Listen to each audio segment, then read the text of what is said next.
So if you've glanced at any financial news at all lately, you've probably noticed it's a sea of red. Crypto prices have absolutely taken a nosedive, and it's left pretty much everyone asking the same big question: what on earth is going on? Well, let's break it down and figure out what's really happening here. And just to put this into perspective, get this. Ethereum, the second biggest name in crypto, lost nearly 1/5 of its entire value. We're talking in a single week. That is a staggering drop, and it's a huge signal that something pretty significant is shaking up the market. Okay, so to make sense of all this, here's how we're going to tackle it. First, we're going to look at the sheer scale of the price plunge. Then we'll dig into what's actually driving the sell-off. After that, we'll zoom out and put this all into some historical context.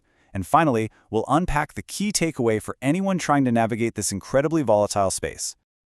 All right, so let's dive right in. First, let's really get a handle on the full extent of this downturn, because this wasn't just some minor dip. Nope, this was a major market event, right across the board. Now, you might think Bitcoin's 10% drop was the big headline, right? But it wasn't even the worst of it. As we just saw, Ethereum fell almost 20%, and another really popular coin, Solana, got hit even harder. We're talking its price was literally cut in half in just 7 days. And this isn't just a one-week story. When you zoom out, you can see this is all part of a much larger trend. Bitcoin has now fallen a whopping 40% from that all-time high it hit back in October of 2025. This has been a really painful multi-month slide for anyone holding crypto. So that brings us to the million-dollar question: why? Why is all of this happening? Let's move on and really investigate the forces that are spooking the entire crypto market. So what is it? What is making investors so nervous that they are just stampeding for the exits? Well, it turns out it's this really potent mix of pressures, both global and right here at home. First off, there's just this huge cloud of global uncertainty hanging over everything. You've got heightened tensions in the Middle East, ongoing conflicts in Eastern Europe. The whole geopolitical stage is just fraught with risk right now. And that, of course, makes investors everywhere extremely nervous. And at the very same time, the economic picture closer to home is causing some serious jitters. The labor market, it's been slowing down, and inflation is still stubbornly higher than the Federal Reserve wants it to be. All of these signals make investors super cautious about what's coming next. And this leads us to a fundamental rule of investing. When things feel uncertain, investors, they run from risk. They look at their portfolios and they start selling off their riskiest assets first. And let's be honest, for a lot of people, crypto, which is still seen as this speculative digital asset, not a stable store of value like gold, well, it sits right at the top of that list. You throw in new threats of tariffs, and you have the perfect storm for a flight to safety. Brian Armour, over at the financial firm Morningstar, he just puts it perfectly with this quote: "A little bit of selling, sparked by all this uncertainty, well, it just quickly gained momentum. It was, as he says, like a snowball rolling downhill." So what turns that little snowball into a full-blown avalanche? This right here, leveraged buyers. These are the investors who borrowed money to buy crypto. So when prices start to fall, they get what's called a margin call, and they are forced to sell their crypto to pay back their loans. This wave of forced selling just floods the market, and it pushes prices down even further and even faster. It's a vicious cycle.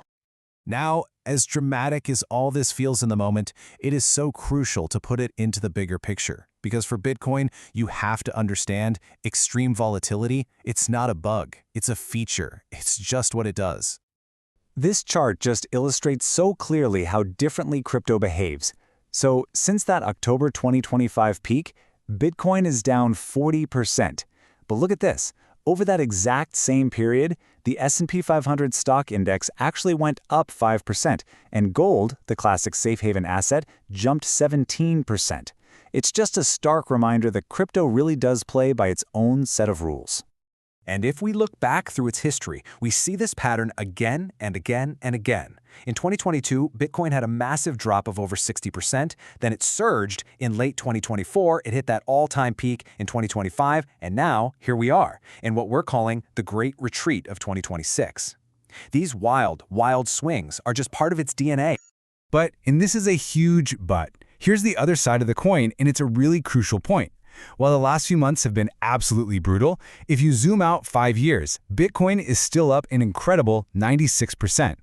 That performance actually outpaces the S&P 500's gain over that same period.